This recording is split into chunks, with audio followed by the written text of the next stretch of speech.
Look who's rolling in, Miss America on wheels. Pretty face. Shame about the rest. Hey, princess. Can you even feel your legs?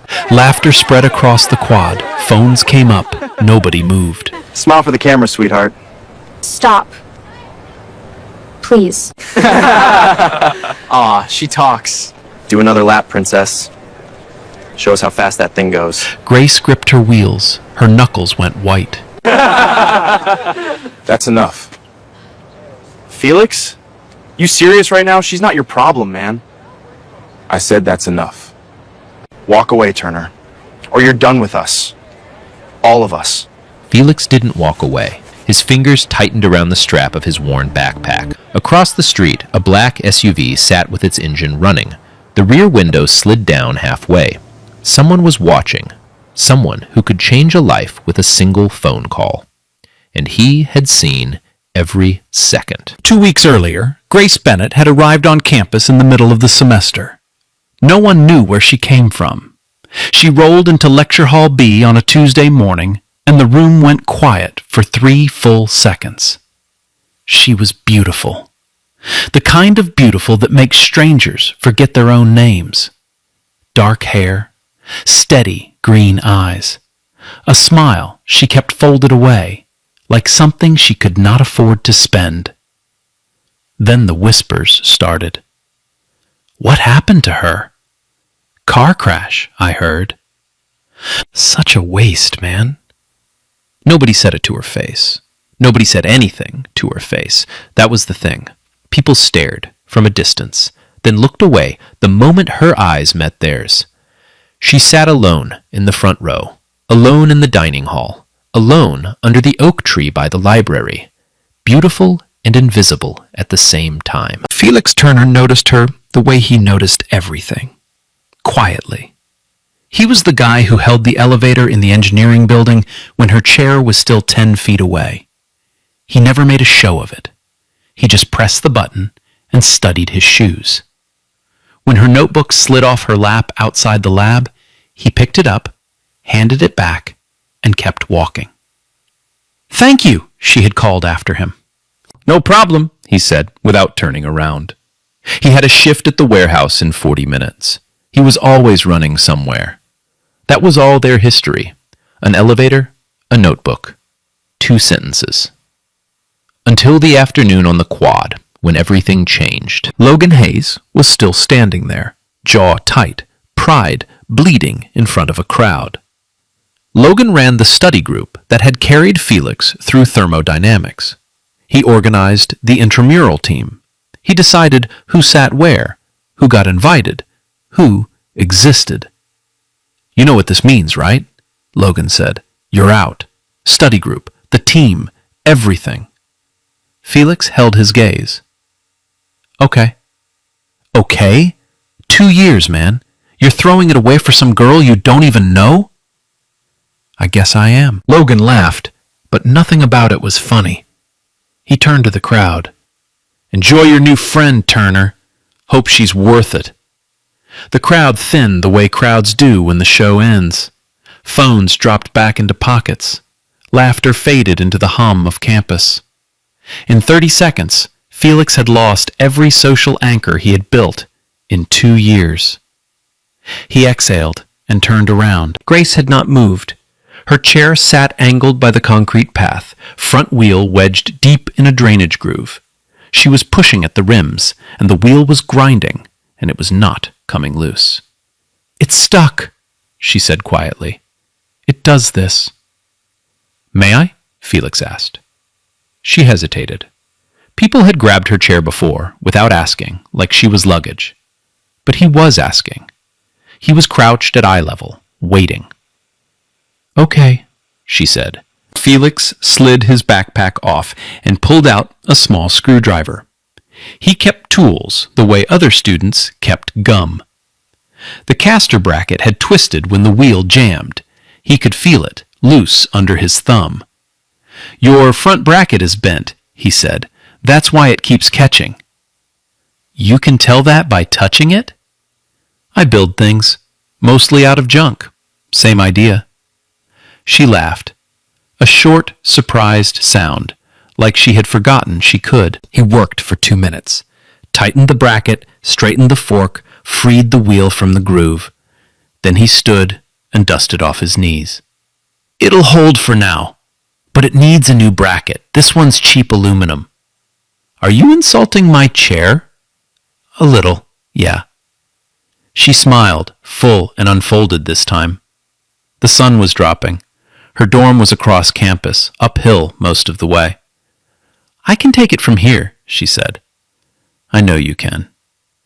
He fell into step beside her anyway. They moved through the long shadows, mostly silent.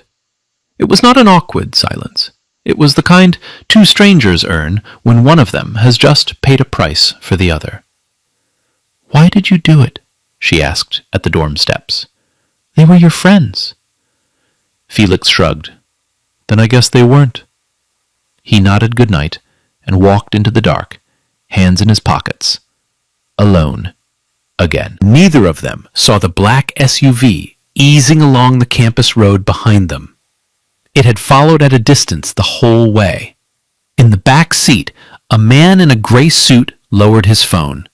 He had recorded everything, and tomorrow morning he would change Felix Turner's life. The Turner apartment sat above a laundromat on the east side of the city. 2 rooms, one window that caught the morning sun, one that caught the highway noise. The refrigerator hummed louder than it should have. Inside, it held margarine, half a loaf of bread, and 3 eggs. On the wall by the door, a tuition notice hung from a strip of tape. Final notice was printed across the top in red. Felix had read it so many times the words had stopped meaning anything. Balance due, $11,200. Deadline, end of the month. After that, deregistration. A polite word for the end of everything he had worked for. He sat at the kitchen table with his laptop open and his scholarship application spread out like losing lottery tickets. Denied. Waitlisted. Denied. The warehouse paid $9.50 an hour. He had done the math 100 ways. The math always won. Keys rattled in the door at 11:15. Diane Turner came in, still wearing her hospital badge, her shoes whispering against the floor the way they did after a 12-hour shift. She was 51 years old and had worked nights so long that daylight felt like a foreign country. "You're up late, baby." "Studying," Felix said, closing the laptop a little too fast. She set her bag down. Inside it, folded into a side pocket, was a letter she had been carrying for 3 days. The hospital was restructuring. Housekeeping services were being outsourced in 60 days. Her supervisor had cried while handing the letters out. Diane had not cried. She had folded the letter, put it away, and picked up an extra shift. Felix did not know. She had decided he would not know until she had a plan. "You eat?" she asked. "Yeah, I had something at the library." It was a lie with a long history. She looked at him the way mothers look at lies. Then she opened the refrigerator and pretended its emptiness surprised her. "I'm not hungry anyway," she said. "Big lunch at work. You take the eggs in the morning." "Mom, you take the eggs." "Felix, you worked 12 hours. And you have a brain worth feeding. Eggs. Morning. End of discussion." He looked away because his eyes were stinging and he did not want her to see. This was how they loved each other. Not with words, with surrendered eggs and folded letters and lies that pointed in kind directions. Later, when her door clicked shut, Felix opened the laptop again. The form glowed on the screen. Request for leave of absence. His cursor hovered over the first field. 1 semester off. Full time at the warehouse. Save up. Come back. Everyone said that. Almost nobody came back. He knew the statistics because he was the statistics. He thought about his father, gone since Felix was 9. He thought about his mother's shoes whispering down hospital corridors at 3 in the morning. He typed his name into the form. Then he stopped, staring at it. He did not press submit.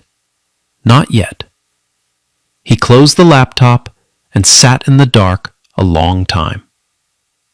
Across the city, 40 floors above the river, the lights of a penthouse office were still on. Charles Bennett stood at the window with his jacket off and his tie loose, watching a video for the 4th time.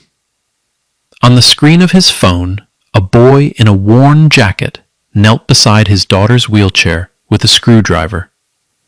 The boy did not look around to see who was watching. He never looked around once. That was the detail Charles could not let go of. He had built a $9 billion medical technology company reading people across boardroom tables. Investors performed. Executives performed.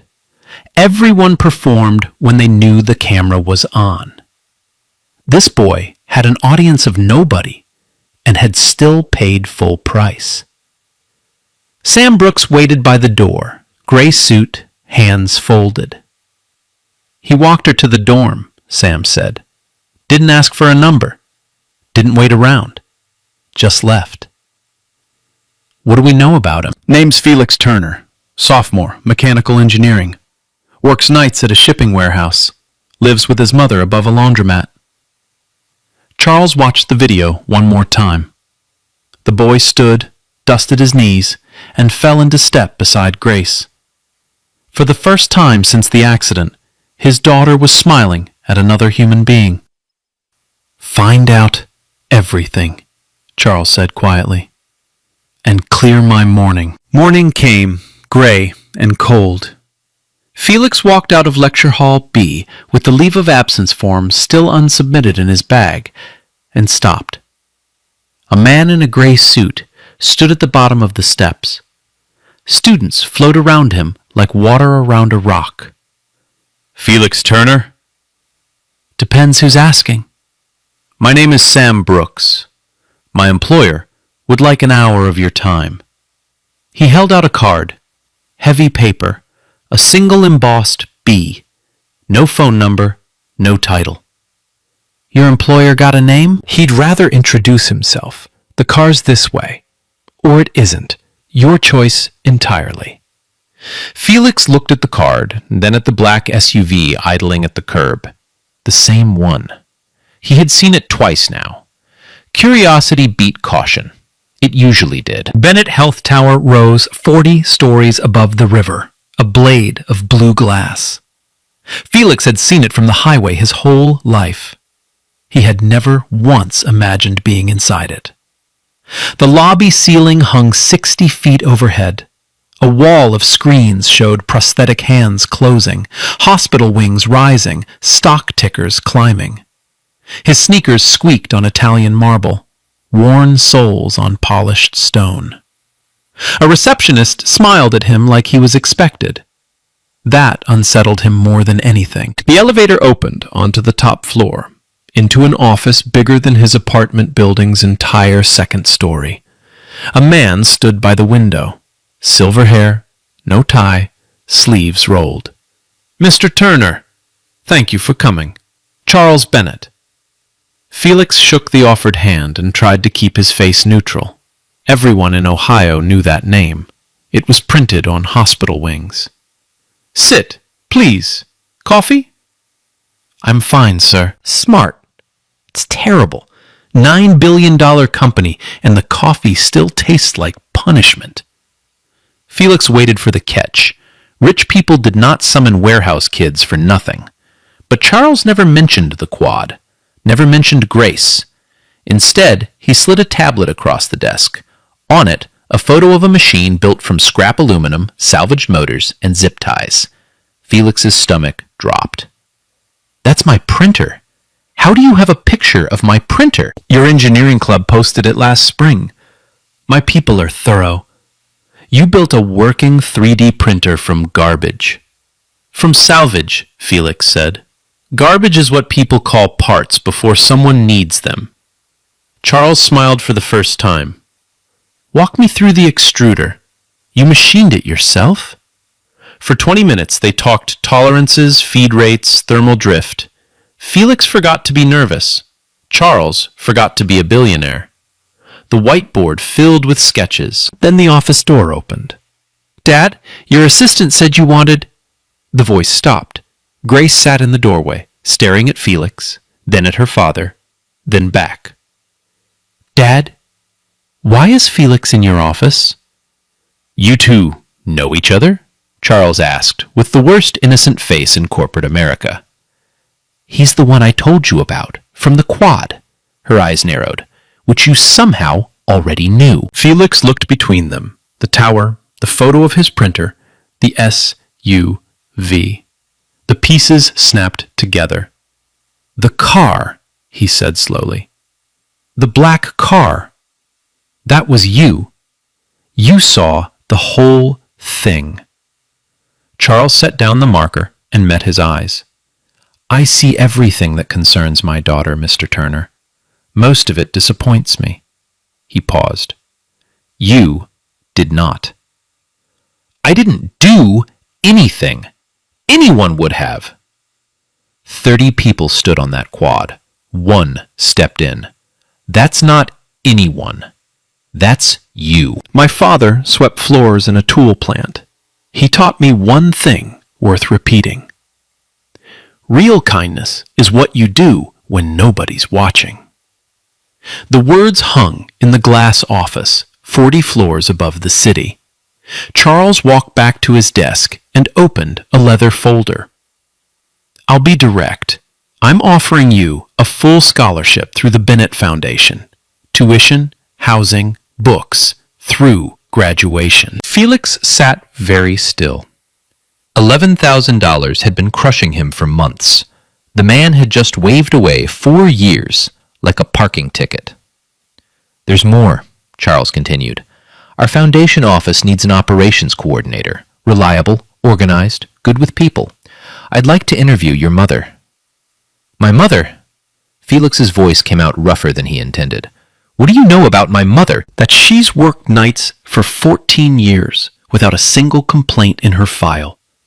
That her hospital is outsourcing her job in 60 days. Felix stood up. He didn't decide to. His legs decided for him. "She doesn't know that you know that. She doesn't even know that I—" He stopped. "She got the letter?" 3 days ago, Charles said gently. "I'm sorry. You weren't supposed to learn it from me." The room tilted. Folded letters, surrendered eggs, his mother smiling through 60 days of carried dread. He sat back down slowly, and when he looked up, his jaw was set.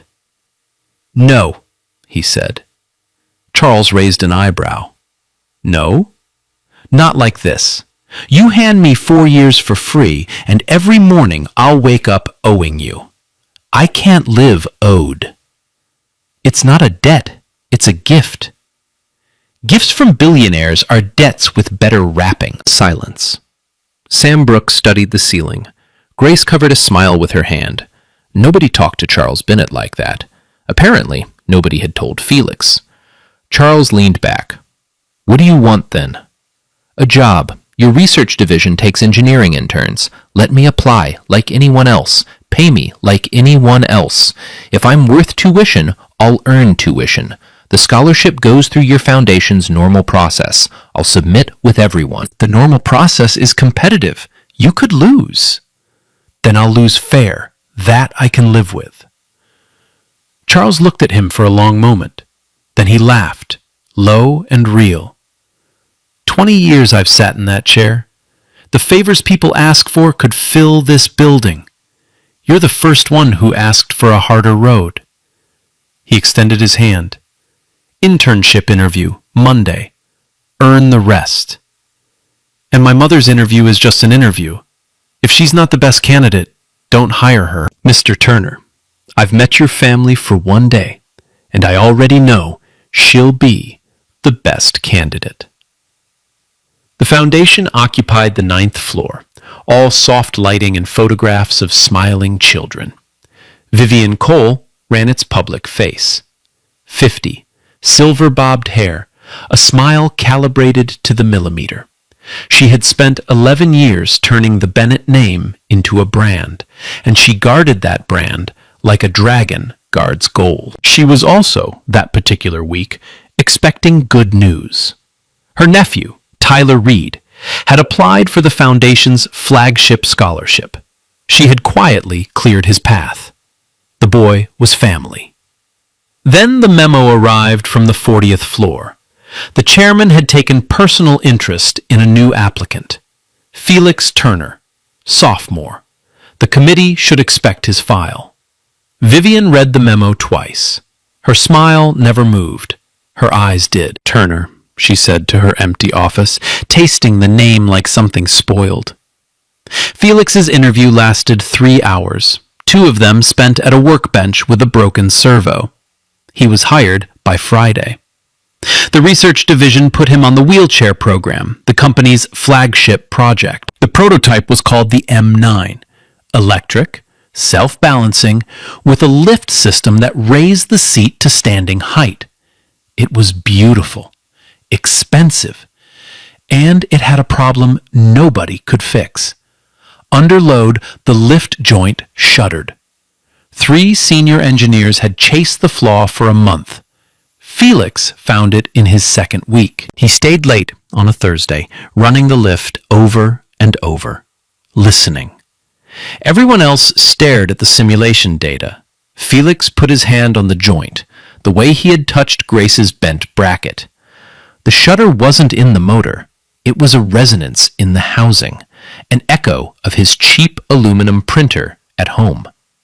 He machined a bracing collar overnight, out of scrap, and bolted it on before the floor woke up. When the lead engineer ran the morning test, the lift rose smooth as breath. "Who touched the rig?" she demanded.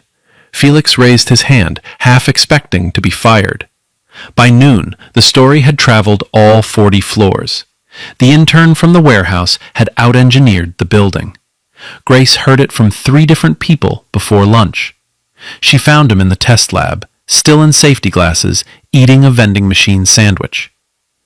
"You fixed the M9 joint with a piece of scrap."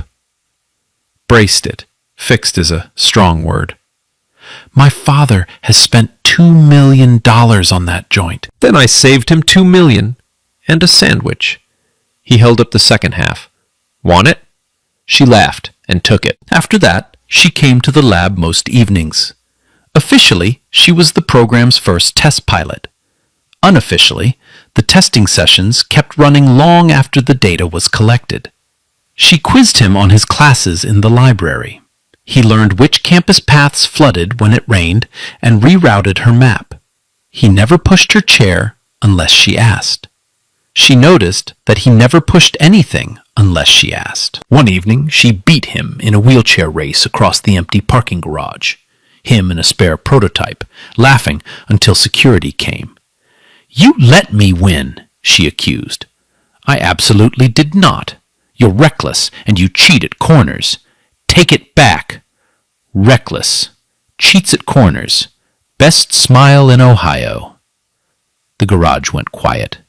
She looked away first, cheeks burning, suddenly fascinated by her own wheels. Diane Turner's interview was scheduled for a Tuesday. She wore her church dress and arrived 40 minutes early. She did not know her son worked upstairs. She only knew a recruiter had called about a coordinator position with foundation benefits. The committee interviewed 6 candidates. Diane had run the logistics of a hospital floor for 14 years. It was not close. The offer letter listed a salary she read 4 times. Health insurance, a retirement plan, daylight hours. On her first morning, she stood in the staff room in her new Navy uniform, fixing her collar in the mirror. A name tag, Diane Turner, Operations Coordinator. Not a number, a name. Her eyes filled, and she pressed them dry with the back of her wrist. 14 years of night shifts, and what finally broke her was a clean uniform and her own name in print. Down the hall, behind a glass wall, Vivian Cole watched the new hire wipe her eyes. Then she looked back at her screen, at a photograph of Felix, and quietly closed the file. For 6 weeks, life did something unfamiliar. It went well. Felix paid the tuition balance from his internship checks and kept the receipt taped inside his desk drawer, where the final notice used to live. The refrigerator filled. Real groceries, fruit that wasn't on sale. His mother hummed while she cooked, songs he hadn't heard since he was 9. On campus, the story of the quad had quietly flipped. The same students who once laughed now nodded at him in hallways. Logan Hayes saw him coming and chose other staircases. Felix didn't gloat. He just kept walking. In the lab, they stopped calling him the intern. The M9 team gave him a corner bench and a problem list, and he worked through it like a man eating after a famine. The lead engineer started signing her emails to him with one word: impressive. Grace changed too, in ways her father noticed from a careful distance. She ran for the Student Accessibility Board and won. She stopped sitting in the back corners of rooms. She rolled into the front row and made the front row normal. On Thursdays, she and Felix tested the prototype on the campus hills, gathering data, gathering something else neither of them named. "You know this is my favorite class," she told him once, holding the stopwatch. "It's not a class. Best one I've ever taken, anyway." It was the kind of season people learned to distrust, because nothing about it costs anything. The bill was already being prepared. On the 9th floor, Vivian Cole stood at her window, watching Felix and Grace cross the plaza below, laughing about something. The scholarship committee met in 3 weeks. Tyler's application sat on her desk, polished to a shine. Useless now, against a fairy tale. Everyone loved a fairy tale, unless someone proved it was a script. She scrolled to a number she had not dialed in years. A private investigator who had once cleaned up a board member's divorce. "Vivian Cole," she said when he answered. "I have a project. Quiet one." She watched Felix hold the lobby door for a stranger, 9 floors of glass between her and the boy. "I need everything you can find on the Turner family." The investigator's report landed on Vivian's desk 12 days later, and it was a disappointment. No arrests. No debts beyond the ordinary kind. A father who died of a heart condition when the boy was 9. The Turner family's only crime was being poor and tired. For most people, that would have been the end of it. Vivian Cole was not most people. If the truth wouldn't ruin Felix Turner, she would manufacture something that could. The opportunity arrived in a company newsletter. The Bennett Foundation's annual gala was 3 weeks out. 500 guests, donors, board members, press. And this year, by special request of the chairman, the scholarship finalists would be introduced on stage. One of them would give remarks on behalf of the program. The committee had already chosen its speaker, Felix Turner. Vivian read the line twice and felt something cold settle into place. Fine. If they wanted him on a stage, she would build him a trapdoor. The materials were almost too easy to gather. Campus security footage of the quad incident had leaked weeks ago.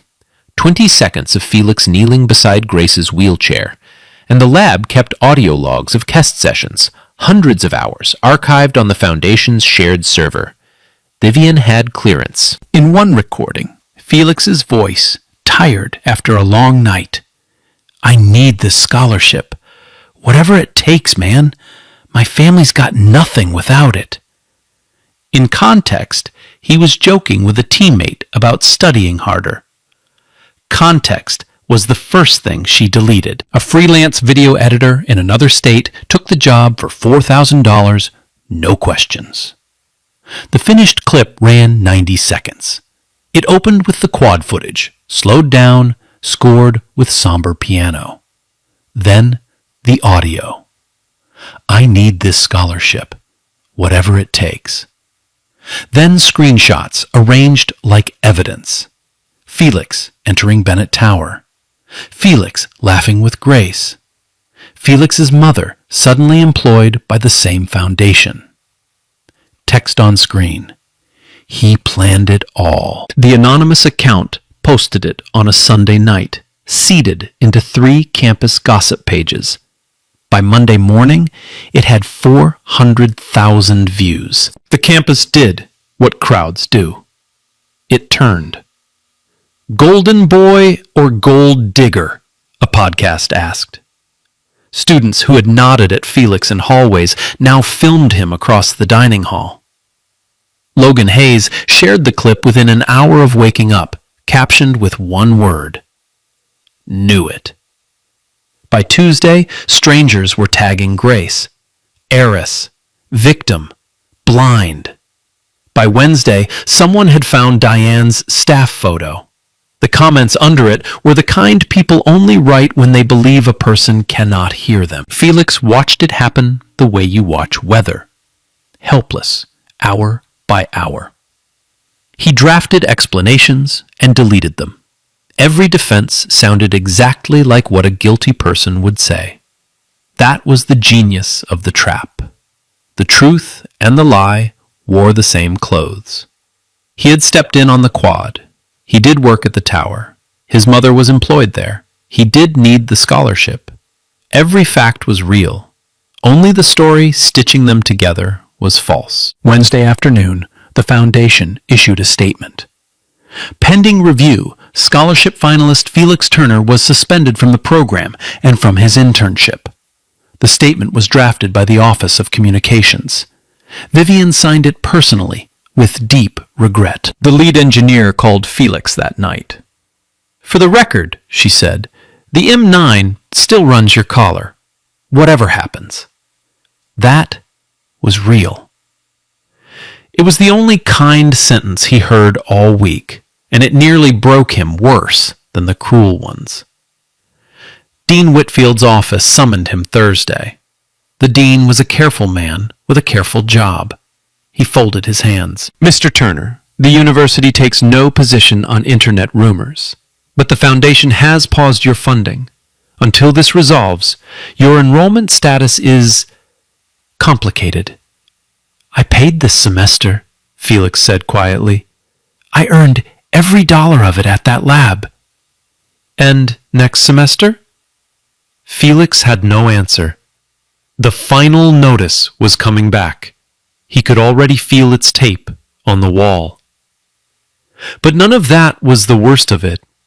The worst was Grace. Vivian had gone to her first the morning the clip dropped, wearing concern like perfume. She brought printouts, the audio transcript stripped of laughter, a timeline, the quad incident dated 2 days after Felix's tuition deadline notice. I've seen this before, sweetheart, Vivian said gently. Men like that study families like yours. I just couldn't watch it happen to you. Grace defended him for 2 days. Then doubt did what doubt does. It found the crack. He had never asked her for anything. But wasn't that exactly what a patient man would do? She remembered her last boyfriend, before the accident, who had vanished within a month of the wheelchair. She had been wrong about people before, catastrophically, publicly. Thursday night, Felix stood outside her dorm in the rain, calling her phone, watching her lit window. The window light went off. His phone buzzed once. A text. My dad's lawyers say I shouldn't talk to you. Maybe they're right. Don't call me again. He read it 4 times. The rain worked through his jacket, down his collar, patient and thorough. He typed, "It's not true. None of it." He watched the message sit there, delivered and unanswered, until the screen dimmed. Then he put the phone away and walked home. 3 miles. He didn't feel one of them. In the penthouse, Charles Bennett watched the clip for the 10th time. The board wanted a statement. The lawyers wanted distance. Vivian wanted, very specifically, a termination. Diane Turner's, too. Cut them off cleanly, she advised, before the donors start asking questions at the gala. Charles said almost nothing in these meetings. He watched the clip again instead.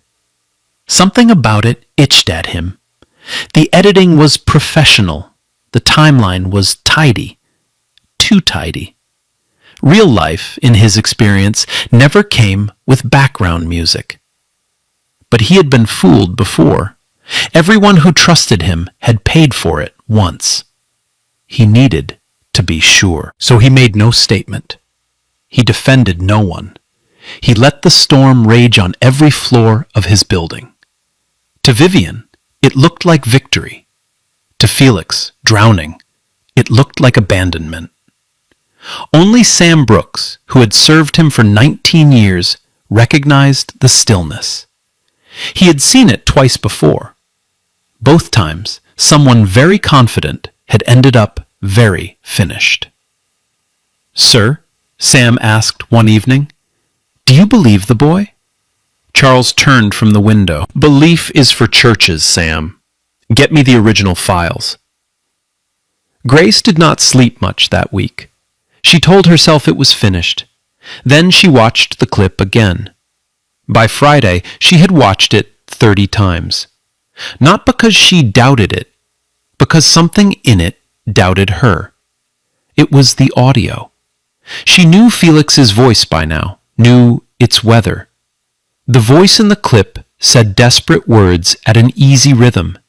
He sounded like a man relaxing, not a man scheming. On the 31st viewing, she saw it. The quad footage showed the glass doors of the science building behind Felix, and in the reflection, faint but real, a banner. Welcome Spring Career Fair. The career fair had been in March. Felix's tuition notice, the one the clip called his motive, was dated April. The timeline was backwards. The motive came after the kindness. Whoever built this lie had not expected anyone to read window reflections. Grace sat back, hands cold. She picked up her phone, scrolled to the conversation she had killed, and typed. The banner in the reflection. March. I'm so sorry, Felix. Can we talk? The reply took 9 seconds. There's a diner on 5th. I'm already walking. He came in soaked and careful, like a man entering a room that had recently exploded. She didn't waste words. She laid out printouts across the diner table, her evidence facing him. I was wrong. I let her hand me a story because it matched my scars. That's on me. Her? Felix said. Grace paused. Vivian Cole. She came to me the first morning. Printouts. Timelines. She was so prepared. The word hung between them. Prepared. The clip had posted Sunday night. Vivian had visited Monday morning, before any investigation could possibly have assembled. Felix. How does someone build a defense file overnight against a video that just dropped? They don't, he said slowly, unless they built the video first. After that, they worked like a 2-person bomb squad. The anonymous account had posted exactly once, then gone silent. But the video file itself carried metadata, and metadata is loyal to no one. A friend in the computer science lab pulled the embedded editing signature. The export traced to a paid editing suite licensed to a freelance studio 2 states away. The studio's owner had a portfolio online, corporate promos, wedding montages, and, 3 years ago, a testimonial from a satisfied client. The Bennett Foundation Communications Office. Then Tyler Reed got drunk. It happened at a fraternity party that Saturday, the kind where secrets go to die. Tyler, loose and loud, told a circle of brothers that the scholarship was his now, that his aunt had handled it. "Handled it how?" someone asked. Tyler smiled and mimed scissors with 2 fingers. Snip, snip. 3 students filmed him. By midnight, one of the clips found its way to Grace's accessibility board group chat. The internet had built the lie. The internet began, cheerfully, to unbuild it. What Felix and Grace did not know was that they were running a race with a professional. Sam Brooks had spent that same week pulling the original lab audio from the Foundation's server. The complete recording, with the laughter intact, with Felix's teammate asking him whether he ever stopped studying. Sam had also quietly obtained the server access logs. One account had downloaded that audio file in the past month. V. Cole. Communications. And the expense system held one more gift, filed under Media Consulting. A $4,000 payment to a freelance studio, signed by Vivian Cole, dated 5 days before the clip appeared. Sam laid it all on the chairman's desk on Sunday evening. Charles read every page twice. Then he sat for a long time looking at the city. "She used my daughter," he said finally. His voice stayed level. That was the frightening part. "Legal can have her terminated by morning," Sam said. "No," Charles closed the folder. "She built a stage to ruin a boy in public. It would be rude to waste it." "The gala, sir?" "The gala. Invite the Turners, both of them. And Sam, make sure Vivian's seat has a good view." Monday morning, Felix and Grace brought their diner folder to the tower, ready to fight for an audience with the chairman. They found their names already on the gala list. Speaker, Felix Turner, reinstated by order of the chairman, pending one final formality. "He knows something," Grace whispered, reading it twice. Felix stared at the page. Whose side is he on? Saturday would answer everything. The grand Riverside ballroom glowed like the inside of a chandelier.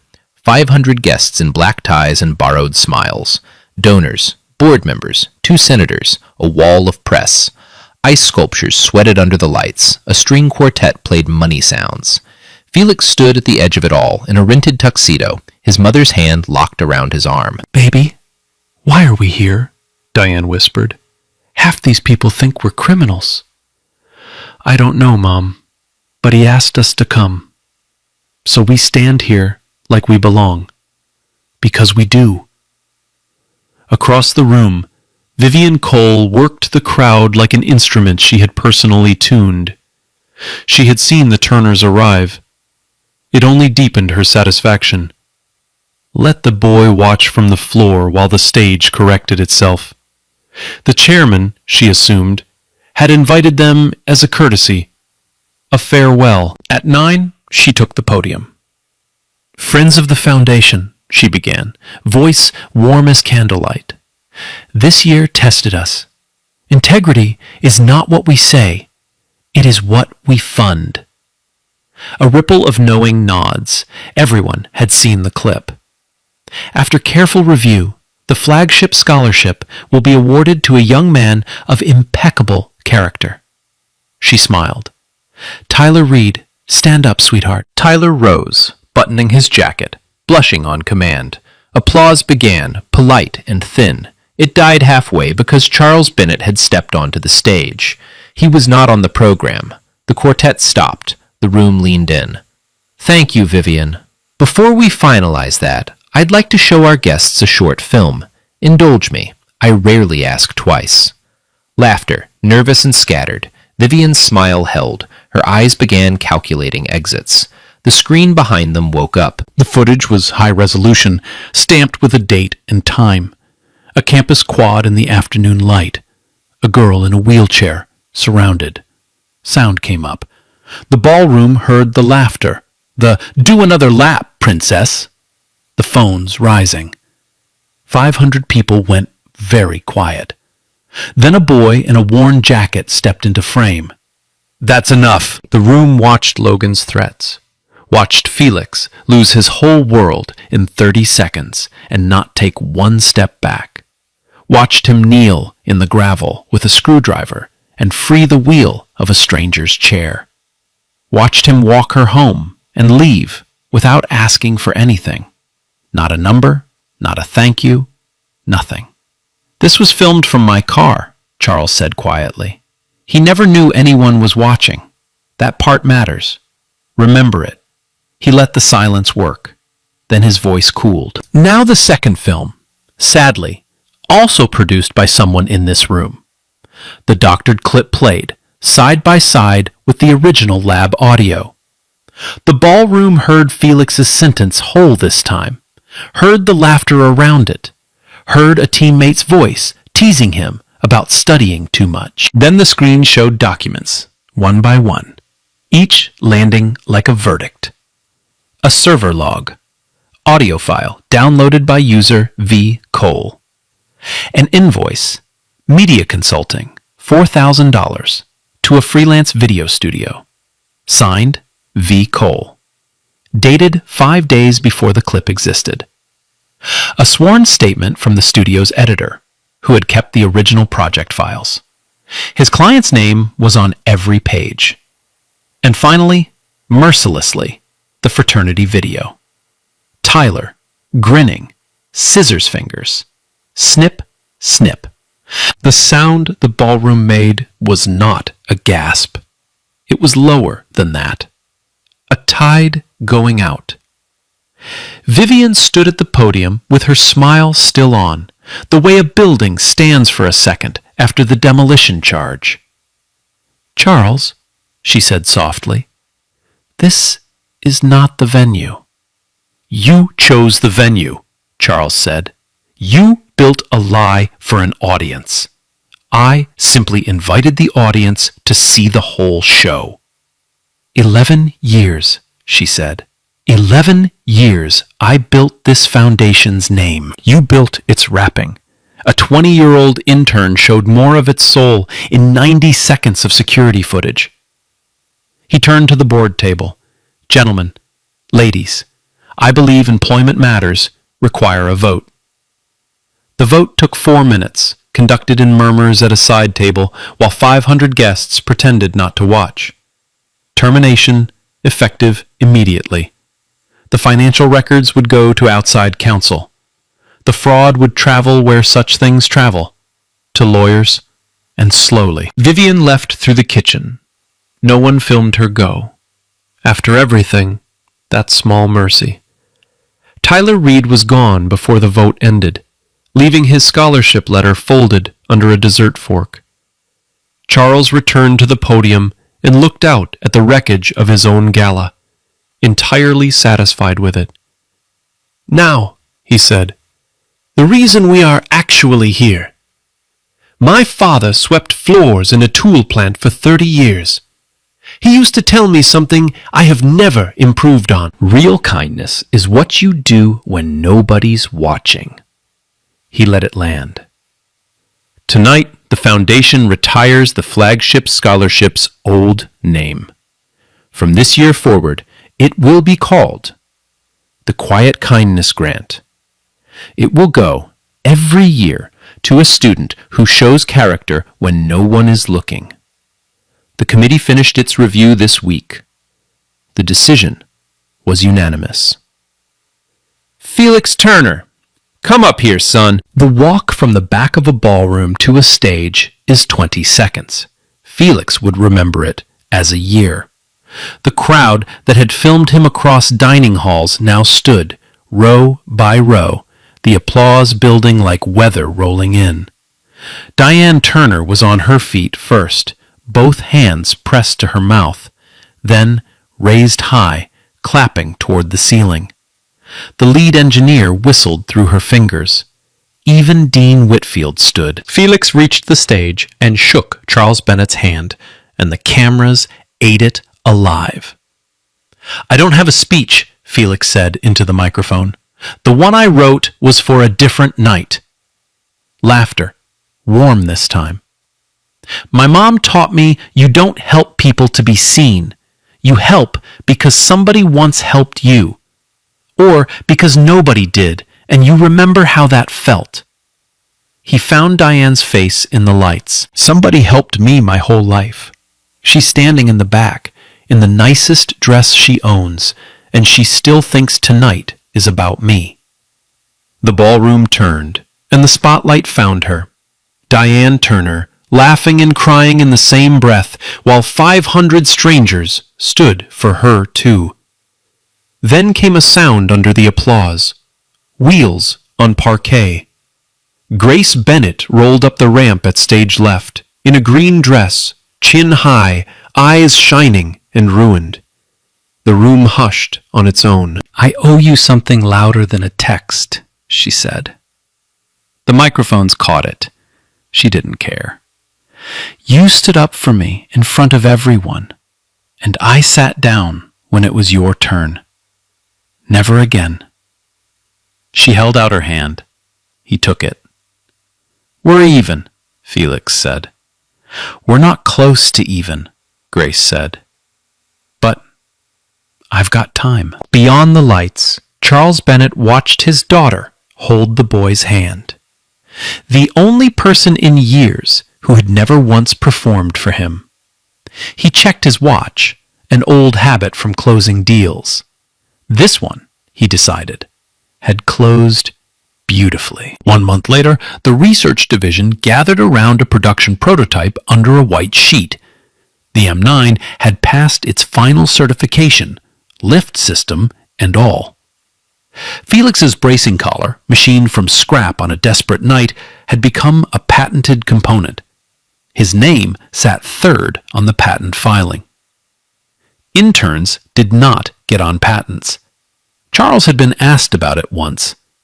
"He's on it because he's on it," Charles said, and that was the end of the question. When the sheet came off, the chair gleamed silver and green, and the new model name was etched along the frame. Grace. The first one off the line was delivered to a certain dorm on campus, with a bow on it, and no card.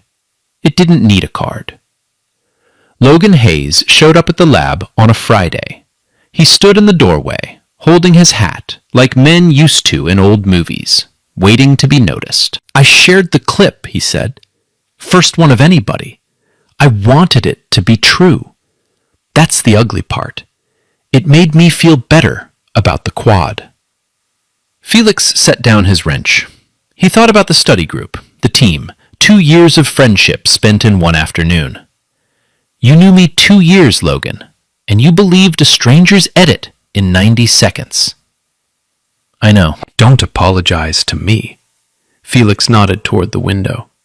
"She eats lunch under the oak tree, Tuesdays and Thursdays. It's a long walk. Take it." Logan did. Witnesses say the apology took 10 minutes, and Grace let him stand in the sun the whole time. Then she forgave him, because she was free to, and it cost her nothing she wanted to keep. The first official date happened, where everything started. Felix spread a blanket on the quad by the concrete path with the drainage groove that had started his whole life over. "You brought a picnic to a crime scene," Grace said. "I brought a picnic to a historic site. There's a difference."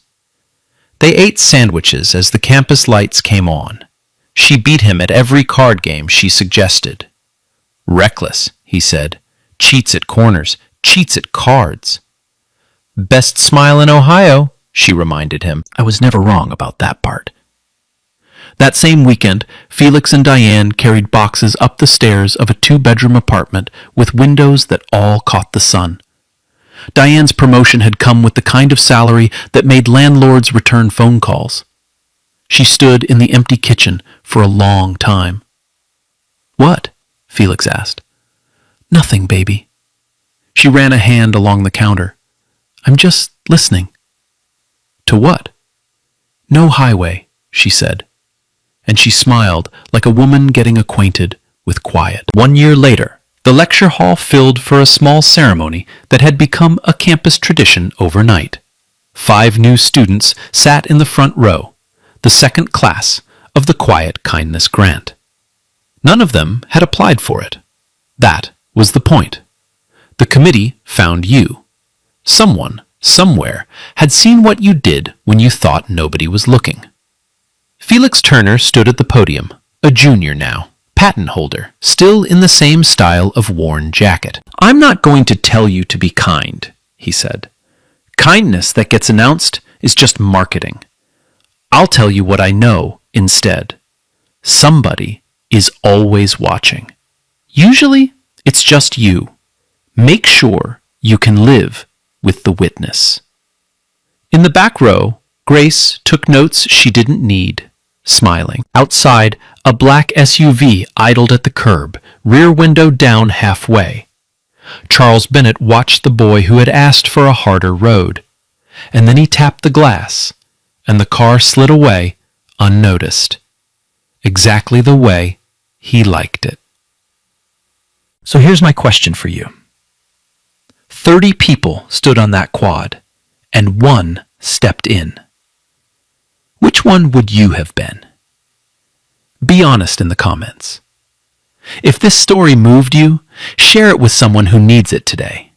And subscribe, because there are more stories like this one waiting. Real talk, the reason I told this story? Felix never checked who was watching. Not once. That detail broke me a little. We perform kindness for cameras now, and this kid did it for free, in the rain, for a stranger. Be that person, even when it costs you.